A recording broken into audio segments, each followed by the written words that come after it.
30%, 35% വെച്ചിട്ട് വർഷം തോറുമുള്ള ഒരു ഗ്രോത്ത് മ്യൂച്വൽ ഫണ്ട് ഇൻഡസ്ട്രിയിൽ വരുന്നു. പക്ഷേ കേരളം എന്തുകൊണ്ടും അതിൽ പാർട്ടിസിപ്പേറ്റ് ചെയ്യുന്നില്ല.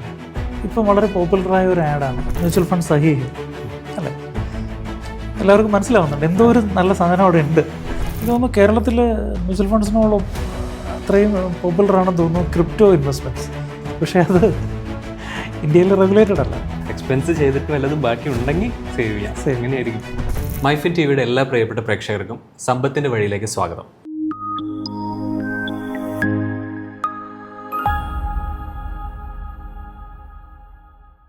സോ ഇന്നത്തെ ഈ എപ്പിസോഡിൽ നമ്മുടെ ഒപ്പം ഉള്ളത് ഹർനസ് ഫിൻ എഞ്ചിനീയറിംഗ് സൊല്യൂഷൻസ് പ്രൈവറ്റ് ലിമിറ്റഡിൻ്റെ ഡയറക്ടറും അതുപോലെ സർട്ടിഫൈഡ് ഫിനാൻഷ്യൽ പ്ലാനറും ആയിട്ടുള്ള ശ്രീ ഹരീഷ് സാറാണ്. സർ, വെൽക്കം ടു സമ്പത്തിൻ്റെ വഴി. Thank you. സോ നമ്മൾ കഴിഞ്ഞ എപ്പിസോഡിൽ നമ്മൾ പ്രത്യേകം പറഞ്ഞിരുന്ന മ്യൂച്വൽ ഫണ്ടിനെ കുറിച്ചിട്ട് ഒരുപാട് സംസാരിച്ചു. അതുപോലെ ഓൾട്ടർനേറ്റീവ് ഇൻവെസ്റ്റ്മെൻറ്റ് ഫണ്ടിനെ കുറിച്ച് പറഞ്ഞു. സ്പെഷ്യൽ ഇൻവെസ്റ്റ്മെൻറ്റ് ഫണ്ടിനെ കുറിച്ച് ചെറിയ രീതിയിൽ വരാൻ പോകുന്ന ഒരു സംസാരിച്ചിരുന്നു. സോ ഈ മ്യൂച്വൽ ഫണ്ടിനെ കുറിച്ച് നമ്മൾ കഴിഞ്ഞ തവണ പറഞ്ഞു നിർത്തിയതിൽ ഒരു കാര്യം, ഏതൊരു സാധാരണക്കാരനും തുടങ്ങാൻ പറ്റുന്നതാണ് മ്യൂച്വൽ ഫണ്ട് ഇൻവെസ്റ്റ്മെൻറ്റ് എന്നാണ്. ദ ക്വസ്റ്റ്യൻ ഈസ് ഹൗ, എങ്ങനെയാണ് അത് സാധിക്കുന്നത് എന്നുള്ളൊരു കാര്യം പലർക്കും അറിയുന്നുണ്ടാവില്ല. അപ്പോൾ അതിനെക്കുറിച്ച് നമുക്ക് പറഞ്ഞു തുടങ്ങാം. ഞങ്ങൾ ഇതിലേക്ക് പറഞ്ഞു വരുമ്പോഴാണ് ഇപ്പോൾ മിനിസ്റ്റർ ഓഫ് ഫിനാൻസ്, അതായത് നമ്മുടെ ഫിനാൻഷ്യൽ സെക്ടറിൻ്റെ റെഗുലേറ്റേഴ്സ്, അതായത് 4 റെഗുലേറ്റേഴ്സാണ് നമുക്കുള്ളത്. RBI, SEBI, PFRDA and IRDA. Okay, അത് PFRDA പെൻഷൻ ഫണ്ടിൻ്റെ റെഗുലേറ്റർ, IRDA ഇൻഷുറൻസിൻ്റെ സെക്ടറിൻ്റെ regulators, SEBI securities and exchange board, so ഇൻവെസ്റ്റ്മെൻറ്റ്സുകളുടെ, RBI നമ്മുടെ ബാങ്കുകളുടെ, NBFCകളുടെ. അപ്പോൾ ഇങ്ങനെയുള്ള ധനകാര്യ മേഖലയെ നിയന്ത്രിക്കുന്ന ഈ 4 റെഗുലേറ്റേഴ്സും കൂടെ അവരുടെ പ്രൊമോട്ടഡായിട്ട് NCFE എന്ന് പറയുന്നൊരു സംരംഭം സ്റ്റാർട്ട് ചെയ്തിട്ടുണ്ട്, national centre for financial education. Okay, അതായത് സാമ്പത്തിക വിദ്യാഭ്യാസം സാർവത്രികമാക്കുക. നമ്മൾ കഴിഞ്ഞ സംസാരിച്ചിരുന്നു, നമ്മുടെ ഒന്നും ഈ ഫോർമൽ എഡ്യൂക്കേഷൻ സിസ്റ്റത്തിൽ, വ്യവസ്ഥാപിതമായ വിദ്യാഭ്യാസ സമ്പ്രദായത്തിൽ നമ്മളെ പഠിപ്പിക്കുന്നില്ല എങ്ങനെ പൈസ മാനേജ് ചെയ്യുന്നു. ഇപ്പോൾ എല്ലാവരും വെള്ളത്തിൽ ചാടി പഠിക്കുകയാണ്. അപ്പോൾ അത് അവോയ്ഡ് ചെയ്യുന്നതിനും അപ്പോൾ അവരൊരു സർവേ നടത്തിയിരുന്നു. ഈ സർവേയുടെ ഭാഗമായിട്ട് കേരളം ഫിനാൻഷ്യലി ഇല്ലിറ്ററേറ്റ് ആണ് എന്നാണ് അവർ, ഫിനാൻഷ്യൽ അതായത് സാമ്പത്തിക വിദ്യാഭ്യാസത്തിൽ നമ്മൾ പിന്നോക്കമാണ്.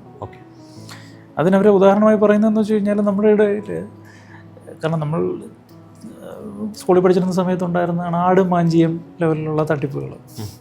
അത് പല രീതിയിൽ ഇപ്പോഴും നടന്നുകൊണ്ടിരിക്കുന്നു. ആൾക്കാർ എന്നെ പറ്റിച്ചോളൂ എന്ന് റെഡിയായിട്ട് ഇങ്ങനെ നിൽക്കുന്നു എന്നുള്ള ആ ഒരു ഇതുണ്ട്. കാരണം നമ്മളതിനെപ്പറ്റി ബോധവാന്മാരാവുന്നില്ല എന്നുള്ളതാണ്. കൂടുതൽ റിട്ടേൺസ് നമുക്ക് ഓഫർ ചെയ്യപ്പെടുമ്പോൾ പലപ്പോഴും നമ്മൾ അതിൻ്റെ എങ്ങനെ അവർ ജനറേറ്റ് ചെയ്യുന്നു എന്ന് മനസ്സിലാക്കാതെ തന്നെ പൈസ കൊടുക്കാൻ ആൾക്കാർ തയ്യാറാവുന്നുണ്ട്. അപ്പോൾ നമ്മൾ സാമ്പത്തികമായി മുന്നോക്കം നിൽക്കുന്ന ഒരു സംസ്ഥാനമാണെങ്കിൽ പോലും സാമ്പത്തിക വിദ്യാഭ്യാസ കാര്യത്തിൽ നമ്മൾ പിന്നോക്കമാണ്.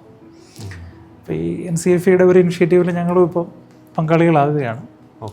അപ്പോൾ അവരുടെ ജനങ്ങൾക്കിടയിൽ നടത്തുന്ന ചില സാമ്പത്തിക വിദ്യാഭ്യാസത്തിൻ്റെ ഒരു ഫോർമൽ ലെവലിൽ തന്നെ ഗവൺമെൻറ് നടത്തുന്ന സ്കൂൾ കോളേജ് തലം മുതൽ തന്നെ. അപ്പോൾ അത് ഞങ്ങളിപ്പം കേരളത്തിലെ ഒരു അക്രഡിറ്റഡ് ട്രെയിനിങ് ഏജൻസി ആയിട്ട് NCFEയിൽ രജിസ്റ്റർ ചെയ്തിട്ടുണ്ട്. അപ്പോൾ ആളുകൾക്കിടയിൽ ഒരു ഫൈനാൻഷ്യൽ ലിറ്ററസി ഉണ്ടാക്കി കൊടുക്കാനുള്ള, അതെ, ഇപ്പം നേരത്തെ പറഞ്ഞതുപോലെ തന്നെ വളരെ ഏതൊരു സാധാരണക്കാരനും ചെയ്യാൻ പറ്റുന്ന ഒരു നിക്ഷേപ മാർഗമാണ് മ്യൂച്വൽ ഫണ്ട്. അത് സാധാരണക്കാർക്ക് വേണ്ടി റെഗുലേറ്റ് ചെയ്തിട്ടിരിക്കുന്ന, കാരണം നമ്മൾ കഴിഞ്ഞ ഒരു 20 കൊല്ലമായിട്ട് നോക്കുകയാണെങ്കിൽ, ഞാൻ കഴിഞ്ഞ എപ്പിസോഡിൽ സംസാരിച്ചപ്പോൾ പറഞ്ഞിരുന്നു, കാരണം ഞാൻ ഗ്രാജുവേഷൻ കഴിഞ്ഞ് ഇതിലേക്ക് വരുന്ന സമയത്ത് മ്യൂച്വൽ ഫണ്ടിനെ പറ്റി ഞാൻ കേട്ടിട്ടുള്ളത് അവിടെ UTA സ്കാം എന്നുള്ളൊരു സാധനം. അപ്പോൾ അന്ന് അത് ഈ ആക്ച്വലി സെബിയുടെ പിറവിയിലേക്കും മറ്റതൊക്കെ നടപ്പിലായ ഒരു കാര്യമാണ്. അപ്പോൾ ഇന്ത്യയുടെ മ്യൂച്വൽ ഫണ്ടിൻ്റെ ഹിസ്റ്ററി നോക്കുകയാണെങ്കിൽ പണ്ട് US 64 എന്ന് പറയുന്ന സ്കീം ഇപ്പം പലരും കേട്ടിട്ടുണ്ടാവും. പക്ഷേ ഇത് ഒരു ഗ്യാരണ്ടീഡ് റിട്ടേൺ സ്കീമായിരുന്നു, ഒരു ഹൈബ്രിഡ് ഫണ്ടായിരുന്നു. അതെന്താണെന്ന് ഞാൻ പറഞ്ഞുതരാം. ഇപ്പോൾ അതായത് നമ്മുടെ മ്യൂച്വൽ ഫണ്ടുകളുടെ പല കാറ്റഗറീസ്, കാരണം ഇപ്പോഴും അത് പക്ഷേ വളരെ പോപ്പുലറായിട്ട് ആൾക്കാരുടെ ഇടയിൽ പോയിരുന്നു, ഗ്യാരണ്ടി എന്നുള്ളൊരു സെഗ്മെൻ്റ് ഉള്ളത്. പക്ഷെ അതിൽ തട്ടിപ്പുകൾ നടത്താനുള്ള ഇത് വന്നപ്പോഴാണ് സെബി അതിലേക്ക് വരികയും മ്യൂച്വൽ ഫണ്ടുകളുടെ റെഗുലേറ്ററായിട്ട് സെബി എടുക്കുന്നത്.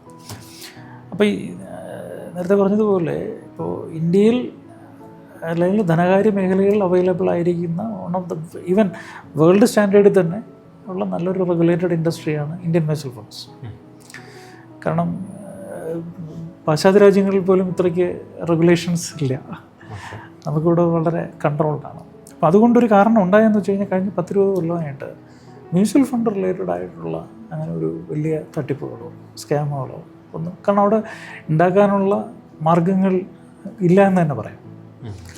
പിന്നെ മാനിപ്പുലേഷൻസിനുള്ള അവസരങ്ങൾ നമ്മൾ ഇല്ലാതാക്കുമ്പോൾ ആൾക്കാർ കണ്ടെത്തിയാൽ അത് എന്തെങ്കിലും നേട്ടം ഉണ്ടെങ്കിലല്ലേ കാര്യം ചെയ്തൊരു കാര്യമുള്ളൂ. അപ്പോൾ അങ്ങനെ ഉണ്ടാവും. പക്ഷെ നമ്മുടെ ഇവിടെ ഇൻഡസ്ട്രി ഗ്രോ ചെയ്യുകയാണ്.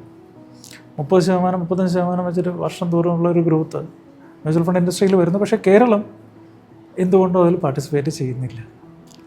അപ്പോൾ അവിടെ ആ ചോദ്യം പ്രസക്തമാണ്. സാധാരണക്കാരന് എത്തിപ്പെടാൻ പറ്റുന്ന ഒരു നിക്ഷേപ മാർഗം എന്തുകൊണ്ട് സാധാരണക്കാരിൽ എത്തുന്നില്ല? അത് നമ്മൾ വിശകലനം ചെയ്യുകയാണെങ്കിൽ ഞാൻ ആദ്യം കാരണത്തിലേക്ക് വരാം. അതായത് നമ്മൾ പണ്ട്, അതായത് ഇപ്പം വളരെ പോപ്പുലറായ ഒരു ആഡാണ് മ്യൂച്വൽ ഫണ്ട് സഹീഹ് അല്ലേ? എല്ലാവർക്കും മനസ്സിലാവുന്നുണ്ട് എന്തോ ഒരു നല്ല സാധനം അവിടെ ഉണ്ട് എന്നുള്ളത്. ആ കൺസെപ്റ്റ് അവർ വളരെ നന്നായിട്ട് ചെയ്തു. ഇതെല്ലാം മ്യൂച്വൽ ഫണ്ടുകളും അവരുടെ പ്രോഫിറ്റിൻ്റെ 1% വീതം കോൺട്രിബ്യൂട്ട് ചെയ്തിട്ട് ഒരു കളക്റ്റീവ് എഫേർട്ട് എന്നുള്ള രീതിയിലാണ് അത് കൊണ്ടുവന്നത്. അതൊരു നമ്മളൊരു കേസ് സ്റ്റഡി ആയിട്ട് തന്നെ ചെയ്യേണ്ട ഒരു കാര്യമാണ്. കാരണം ഒരു പരസ്യ ചിത്രീകരണത്തിൽ ഒരു വിപ്ലവകരമായ മാറ്റം കൊണ്ടുവന്ന ഒരു സാധനമാണ്. കാരണം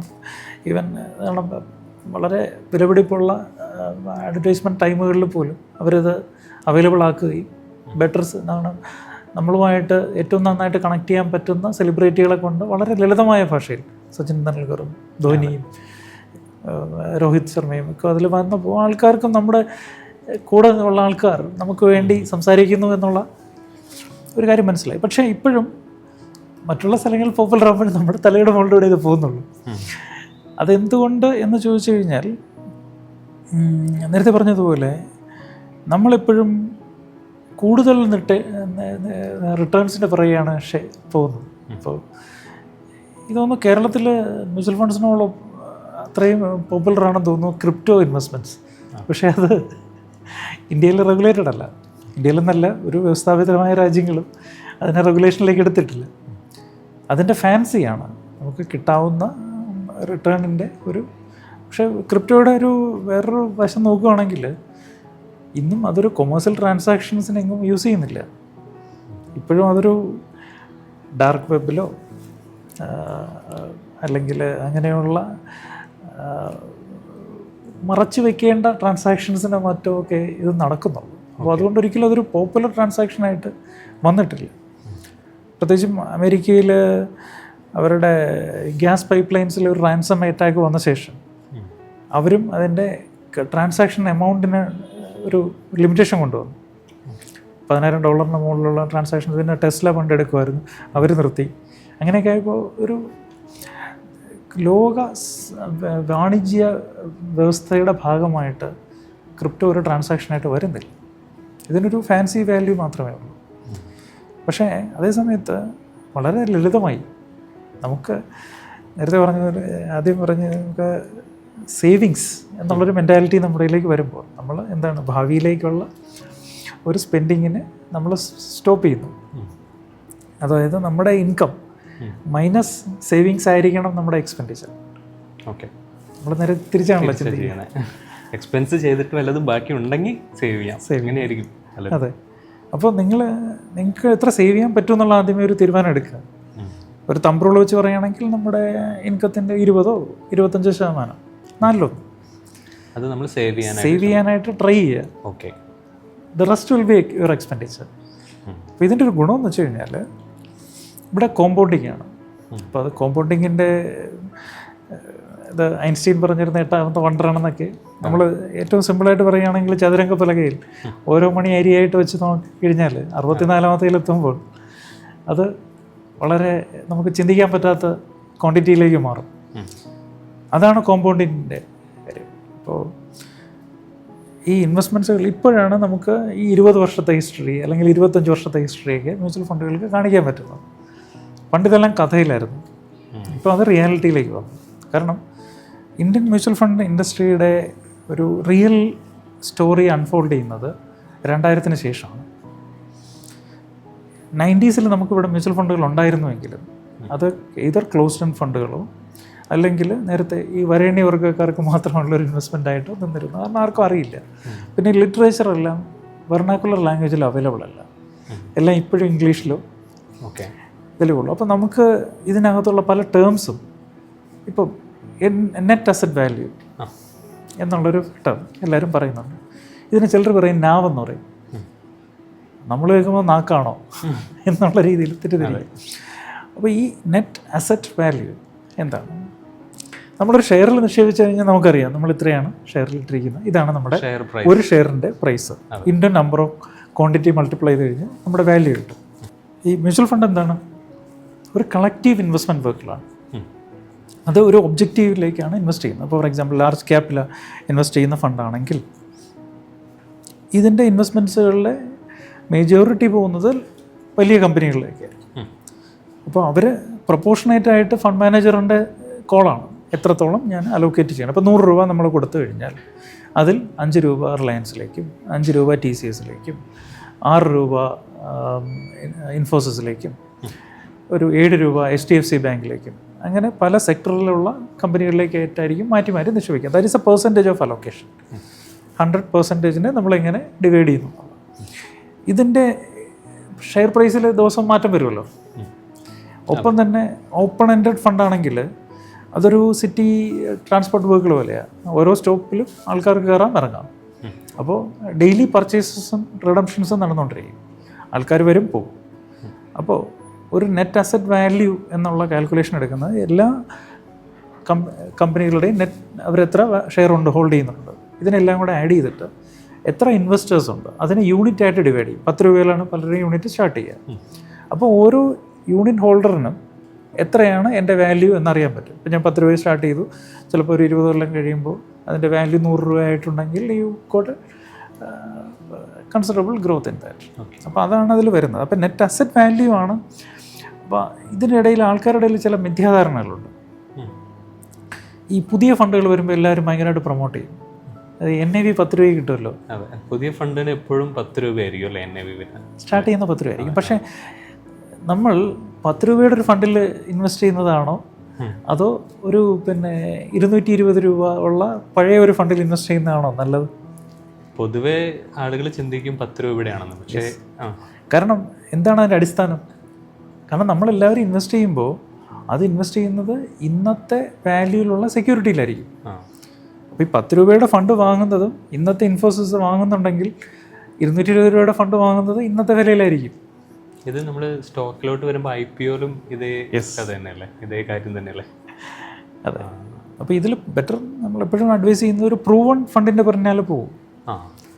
അല്ലെങ്കിൽ ടു ഗുഡ് ടു ബി റെസിസ്റ്റിങ്, നല്ല അത്രയും നല്ല ഒരു ഒബ്ജക്റ്റീവായിട്ട് വരുന്നൊരു ഫണ്ടാണെങ്കിൽ. ഇപ്പോൾ ചില യുണീക്കായിട്ടുള്ള ഫണ്ട് ഓഫറിങ് നിങ്ങൾക്ക് ഇതുവരെ ഇല്ല.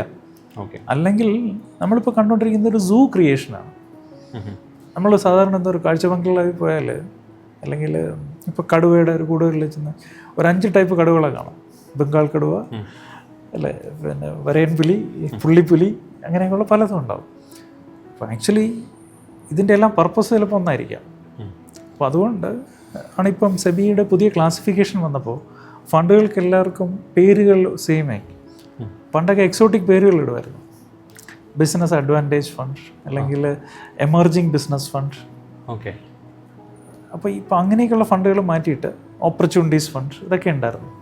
ഇപ്പം ഇവർ എന്തിലാണോ നിക്ഷേപിക്കുന്നത്, ലാർജ് ആണെങ്കിൽ വലിയ കമ്പനികൾ, അത് ക്ലിയറായിട്ട് ഡിഫൈൻ ചെയ്തിട്ടുണ്ട്. ആദ്യത്തെ 200 കമ്പനികൾ ആണ് ലാർജിൽ വരുന്നത്. അടുത്ത സെഗ്മെൻറ്റിൽ വരുന്ന 250 വരുന്ന ആ കമ്പനികൾ മിഡ് ക്യാപ്, പിന്നെയുള്ളതെല്ലാം സ്മോൾ ക്യാപ്. ഇതിൻ്റെ combinations large and mid cap ആവാം, മിഡ് ക്യാപ്പ് ആവാം, സ്മോൾ ക്യാപ്പ് ആവാം, ആൻഡ് ഫ്ലെക്സി ക്യാപ്പ് ആവാം. Flexi means everything.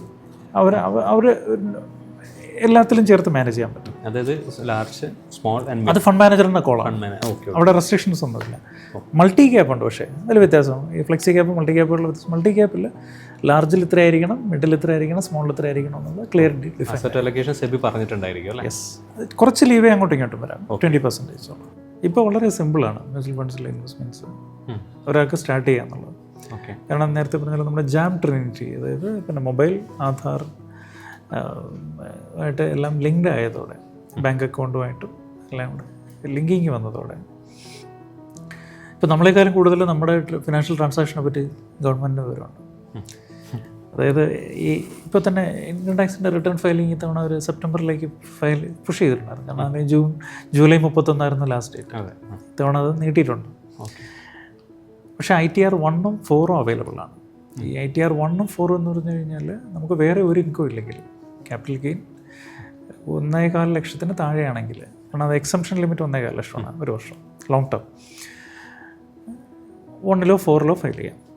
പക്ഷേ ക്യാപിറ്റൽ ഗെയിൻ കൂടുതലുള്ളവർക്ക് ഫയൽ ചെയ്യുമ്പോൾ ഇനി ഐറ്റമൈസ്ഡ് ഡീറ്റെയിൽസ് കൊടുക്കേണ്ടി വരും ഓരോ ട്രാൻസാക്ഷൻ്റെയും. കാരണം ഈ ഡേറ്റ അവിടെ അവൈലബിൾ ആണ്. അത് ആനുവൽ ഇൻഫർമേഷൻ സ്റ്റേറ്റ്മെൻറ്റ് എന്തുകൊണ്ട് AIS ഓൾറെഡി അവൈലബിൾ ആണ്. അതിൽ ഈ ഡീറ്റെയിൽ ട്രാൻസാക്ഷൻ, അതായത് നമ്മൾ എന്ന് വിറ്റു, എത്ര വിറ്റു, ഏത് വിലയ്ക്ക് വിറ്റു, ആര് വഴി വിറ്റു, എല്ലാം അതിലുണ്ടാവും. നിങ്ങൾ ആ ഡേറ്റ എടുത്തിട്ട് ഇത് തെറ്റാണോ ശരിയാണോ എന്ന് സർട്ടിഫൈ ചെയ്യുക എന്നുള്ളത് മാത്രമേ ഉള്ളൂ. തെറ്റാണെങ്കിൽ മാത്രം, ശരിയാണെന്ന് വേണ്ട, തെറ്റാണെങ്കിൽ അത് പറയുക. കാരണം ഡം ഡേറ്റ. അപ്പോൾ ഇത് വന്നു കഴിഞ്ഞാൽ കാര്യം എന്ന് വെച്ച് കഴിഞ്ഞാൽ ഇതിൻ്റെ എല്ലാം കണക്ടിവിറ്റി വന്നപ്പോൾ, അതായത് ഫിനാൻഷ്യൽ ഇൻഫ്രാസ്ട്രക്ചർ ഡിജിറ്റലൈസ്ഡ് ആയി. ഇപ്പോൾ ഡിജിറ്റലൈസേഷൻ്റെ ഏറ്റവും വലിയ ഇത് ഡെമോക്രാറ്റിക് ആവും, കാരണം ആൾക്കാരിലേക്ക് എത്തും. ഇപ്പോൾ തന്നെ നമ്മുടെ മീഡിയയുടെ ഏറ്റവും വലിയ ചേഞ്ച് ഇതല്ലേ. ഇപ്പോൾ നിങ്ങൾ തന്നെ സാറ്റലൈറ്റ് വേണ്ട, ഇത് വേണ്ട, because that is the digital world is evolving. എല്ലാവർക്കും പ്രാപ്യമാവുന്ന രീതിയിൽ വിവരം എത്തുകയാണ്. Information is now accessible to all. ഒരു കാലത്ത് അതായിരുന്നു പല രാജ്യങ്ങളുടെയും ശക്തി, ഇൻഫർമേഷൻ ഹോർഡിങ് ആയിരുന്നു. ഇപ്പോൾ അത് കൊടുത്തേ പറ്റുള്ളൂ എന്നുള്ള രീതിയിലായി. അപ്പോൾ അതിലേക്ക് വരുമ്പോൾ ഇപ്പം ആൾക്കാരുടെ ഇടയിലേക്ക് നേരത്തെ പറഞ്ഞതുപോലെയുള്ള ഇനിഷ്യേറ്റീവ്സ് ഉണ്ടാകുമ്പം ഇപ്പോൾ ആൾക്കാരെ, ഇപ്പോൾ ഒരു വിദ്യാർത്ഥി ആയിരിക്കുമ്പം തന്നെ അവരെ ഒരു ശരിയായ ഫിനാൻഷ്യൽ എഡ്യൂക്കേഷൻ കൊടുക്കുകയാണെങ്കിൽ എന്തൊക്കെയാണ് നമുക്ക് മുന്നിൽ അവൈലബിൾ ആയിട്ടുള്ള ഓപ്ഷൻസ് എന്നുള്ളതിനെ പറ്റി ഒരു പ്രാഥമിക ധാരണ എത്തുകയാണെങ്കിൽ അവർക്കും ചിലപ്പോൾ ഡിസിഷൻ എടുക്കുന്നതിൽ കുറച്ചുകൂടെ ബെറ്ററായിട്ട് ചെയ്യാൻ പറ്റും. അതായത് നമ്മളിപ്പോൾ പറഞ്ഞു വരികയാണെങ്കിൽ ഈ സാമ്പത്തിക തട്ടിപ്പുകൾ ഡിജിറ്റൽ യുഗത്തിൽ വളരെ കൂടുതലായിട്ട് നടക്കുന്നുണ്ട്. നമുക്ക് തന്നെ അറിയാവുന്ന ചിലപ്പോൾ ആൾക്കാർ എന്തുകൊണ്ട് ഇങ്ങനെ പറ്റിക്കപ്പെടുന്നു. ഇവിടെ ഇപ്പം റിംഗ് ടോൺ വരെ നമുക്ക് സ്ഥിരം കിട്ടുന്നതാണല്ലോ അല്ലേ. എന്നിട്ടും ആൾക്കാർക്ക് ഇടയിലേക്ക് ഡിജിറ്റൽ അറസ്റ്റുകളും എക്സോഷൻസും ഒക്കെ ഭയങ്കരമായിട്ട് വരുന്നുണ്ട്. അത് എന്നാൽ സമൂഹത്തിൽ നമ്മൾ വിചാരിക്കുന്ന വിദ്യാഭ്യാസമുള്ള ആൾക്കാരുടെ ഇടയിലും ഇതിനെപ്പറ്റി അറിയാവുന്ന ആൾക്കാരെ പോലും ട്രാപ്പാക്കുന്നുണ്ട്. അപ്പോൾ ഇത് നമുക്ക് ഇപ്പോഴും സാമ്പത്തിക കാര്യങ്ങളെപ്പറ്റി ചർച്ച ചെയ്യുന്നത് ഒരു ടാബു സബ്ജക്റ്റാണ്, അല്ലെങ്കിൽ നമ്മളൊരു ഗോപ്യമായ സബ്ജക്റ്റാണെന്ന് പറയാം. ഈവൻ നമ്മൾ ഒരു കുടുംബത്തിനുള്ളിൽ പോലും സാമ്പത്തിക കാര്യങ്ങളെപ്പറ്റി ചർച്ച ചെയ്യാറില്ല. അതായത് നമുക്ക് എത്രയുണ്ടെന്നോ അല്ലെങ്കിൽ നമ്മൾ ഏതിലൊക്കെ ചെയ്തിട്ടുണ്ടെന്നോ ഇതെല്ലാം ഒരു രഹസ്യമാക്കി വെക്കാനാണ് മിക്കവാറും ഇഷ്ടപ്പെടുന്നത്. ഈവൻ ബിറ്റ്വീൻ സ്പൗസസ് പോലും അത് നേരെ ഡിസ്കസ് ചെയ്യാറില്ല. കാരണം അതൊരു നമ്മുടെ സാമൂഹ്യ വ്യവസ്ഥതയുടെ പ്രശ്നമായിരിക്കും. അപ്പം ഞങ്ങൾ ഈ ഫിനാൻഷ്യൽ പ്ലാനിങ് ചെയ്ത് വരുമ്പോൾ ആദ്യം പറയുന്നൊരു കാര്യമാണ്, കാരണം ഇതൊരു തരം സാമ്പത്തികമായി നമ്മൾ ഒരെണ്ണത്തിന് അവലോകനം ചെയ്തിട്ട് വേണം ഒരാളിനെ ഇവിടെ എത്തുന്നു എന്നുള്ളത് മനസ്സിലാക്കിയെടുക്കാനായിട്ട്. അപ്പോൾ പണ്ട് നമ്മളൊരു ചൊല്ലുണ്ടല്ലോ, ഡോക്ടറോടും വക്കീലിനോടും കള്ളം പറയും. ഞങ്ങൾ മൂന്നാമത്തെ കാറ്റഗറിയിലുള്ള. ഓക്കെ. അപ്പോൾ ഇനി പറയുമ്പോൾ പ്രേക്ഷകരെ ശ്രദ്ധിക്കുക, ഡോക്ടറോടും വക്കീലിനോടും അതുപോലെ ഫൈനാൻഷ്യൽ പ്ലാനേഴ്സിനോടും നുണ പറയരുത്. ഉള്ളതുപോലെ അങ്ങ് പറഞ്ഞേക്കണം. അപ്പോഴേ നമുക്കും അതിൻ്റേതായ ശരിയായ പിക്ചറിലേക്ക് അത് എത്തിക്കാൻ പറ്റുള്ളൂ.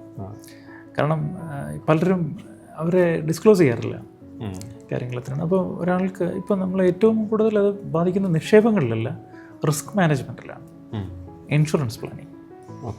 ഒരാൾക്ക് ഇന്ന് നമ്മളെല്ലാവരും സാധാരണ ഇൻഷുറൻസ് ഒരു ഇൻവെസ്റ്റ്മെൻ്റ് ആയിട്ടാണ് ചെയ്യുക. ഇങ്ങനെ അതിലേക്ക് പോയിട്ട് വരാം. അതായത് എന്തുകൊണ്ട്? കാരണം നമ്മുടെ പ്രാഥമികമായിട്ടൊരു നിക്ഷേപമായിട്ട് നമ്മൾ ആദ്യം നോക്കുമ്പോൾ ബാങ്കിൽ സേവിങ്സ് ബാങ്ക്, സേവിങ്സിൽ നിന്ന് നമ്മളതിനെ തള്ളി FDയിലേക്ക് ഇടും, ഫിക്സഡ് ഡെപ്പോസിറ്റ്, സുരക്ഷിതമാണ്, ഇത്ര റിട്ടേൺ നമുക്ക് കിട്ടും എന്നാണ്. അത് കഴിഞ്ഞാൽ നമ്മൾ ആദ്യം ചെയ്യുന്നത് ഇൻഷുറൻസ് എന്നുള്ള കമ്പനികൾ വഴി ഇൻവെസ്റ്റ്മെൻറ്റ്സ് നടത്തുന്നു. ഇപ്പോൾ നമ്മൾ LIC പോളിസി ഉണ്ടെന്ന് പറയുക, പക്ഷേ അത് ഇൻവെസ്റ്റ്മെൻ്റ് ആയിട്ടാണ് നമ്മൾ കൺസിഡർ ചെയ്യുന്നത്. അവിടെയും നമുക്ക് എത്രത്തോളം റിട്ടേൺ കിട്ടുമെന്നുള്ളത് ആരെങ്കിലും കാൽക്കുലേറ്റ് ചെയ്ത് നോക്കിയിട്ടുണ്ടോ? അതായത് ഗ്യാരണ്ടീഡ് പ്ലാൻസുകളിൽ 6-7% താഴെ നമുക്ക് കിട്ടാറുള്ളൂ. കൂടുതൽ 5% ആണ് റിട്ടേൺ വരിക. പക്ഷേ ഒരാൾ അവർ പ്രൊജക്റ്റ് ചെയ്യുന്നത് നിങ്ങൾ ഇത്ര അടച്ചാൽ ഇത്രയും കിട്ടും, എത്ര വർഷം കഴിഞ്ഞിട്ടാണെന്നുള്ളത് പറയാറില്ല. അതായത് 5 ലക്ഷം രൂപയിൽ നിന്ന് അടയ്ക്കുന്നു, നിങ്ങൾക്ക് 20 കൊല്ലം ശേഷം 10 ലക്ഷം രൂപ കിട്ടുന്നു. ഇന്നത്തെ 5 ലക്ഷം 20 കൊല്ലം കഴിഞ്ഞിട്ടുള്ള അതിൻ്റെ മണി വാല്യൂ എത്രയായിരിക്കും? കാരണം ഇൻഫ്ലേഷൻ ഈസ് എ റിയാലിറ്റി. പണപ്പെരുപ്പ നിരക്ക് അവിടെ ഉണ്ട്. നമ്മളിപ്പം കുറഞ്ഞ പണപ്പെരുപ്പത്തിൽ കൂടെയാണ് പൊയ്ക്കൊണ്ടിരിക്കുന്നത് എന്നത് ആശ്വാസം. അതുകൊണ്ട് മണി വാല്യൂ അത്രയ്ക്ക് ഇറോഡാവുന്നില്ല. പക്ഷേ അതിന് ഒപ്പം ഉള്ള റിട്ടേൺ മാത്രം കിട്ടിയിട്ട് നിങ്ങൾ നിങ്ങളുടെ സമ്പത്തിനെ അവിടെ അതുപോലെ നിലനിർത്തുന്നു എന്ന് മാത്രമേ ഉള്ളൂ. ഇത് ഗ്രോ ചെയ്യുന്നില്ല. അപ്പോൾ നേരത്തെ പറഞ്ഞല്ലോ, ഈ ബാങ്കുകൾ എന്തുകൊണ്ടാണ് എങ്ങനെയാണ് പൈസ ഉണ്ടാക്കുന്നത്? നമ്മുടെ ഇന്ന് ഡെപ്പോസിറ്റ് വാങ്ങിക്കുന്നുണ്ട്, അപ്പോൾ അവരൊരു റിട്ടേൺ തരുന്നുണ്ടാവും. നാച്ചുറലി ദേ വിൽ ലെൻഡ്, അല്ല ലോൺ കൊടുക്കും. അപ്പോൾ സാധാരണ ചെറിയ ലോണുകളേക്കാളും കൂടുതൽ അവർ ഇഷ്ടപ്പെടുക വലിയ ലോണുകൾ ചെയ്യാനാണ്, എൻ്റർപ്രൈസുകൾക്ക് ലെൻഡ് ചെയ്യാൻ.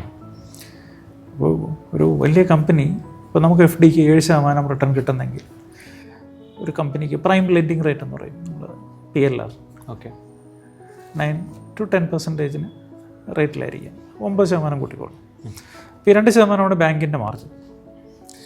9% എടുക്കുന്ന കമ്പനി 20% പ്രോഫിറ്റ് ഉണ്ടാക്കി കഴിഞ്ഞാൽ ബാങ്കിന് അവരെന്തെങ്കിലും കൊടുക്കൂ? ഇല്ല. 9% അടച്ചാൽ മതിയല്ലോ. ബാക്കി ആ റിസ്ക് എടുത്ത് ബിസിനസ് റൺ ചെയ്യുന്ന ആളിൻ്റെ പ്രോഫിറ്റാണ്. പക്ഷെ അവർക്ക് എന്തുകൊണ്ട് അങ്ങനെയാണെങ്കിൽ 8% പബ്ലിക്കിൽ നിന്ന് ബോറോ ചെയ്തുകൂടാ? കാരണം 7% ബാങ്കിൽ, അപ്പോൾ അവിടെ സേഫ്റ്റി ആംഗിളാണ്. കാരണം ഇന്ത്യയിൽ ഇതുവരെ ഒരു കൊമേഴ്സ്യൽ ബാങ്കുകളും നമ്മുടെ വ്യവസ്ഥയുടെ ഒരു അഡ്വാൻറ്റേജ് അതാണ്. RBIയുടെ സ്ട്രിക്റ്റ് റൂൾസ് അവിടെ ഉണ്ട്, SLR, CRR എന്നുള്ള പല. അപ്പോൾ അതുകൊണ്ട് എപ്പോഴും ഒരു നീക്കിയിരിപ്പ് എപ്പോഴും ഗവൺമെൻറ്റിൻ്റെ കയ്യിലുണ്ടാവും.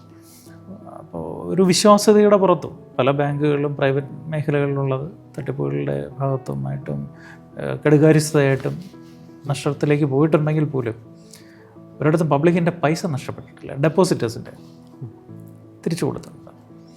അത് നമ്മുടെ ഒരു വ്യവസ്ഥയുടെ അഡ്വാൻറ്റേജാണ്. പക്ഷേ ഷെയർ നിക്ഷേപത്തിൽ അതല്ല. ഒരു കമ്പനി കെടുകാര്യസ്ഥത കാരണം നശിച്ചു പോയി കഴിഞ്ഞാൽ നിക്ഷേപകർക്കും പൈസ നഷ്ടപ്പെടും.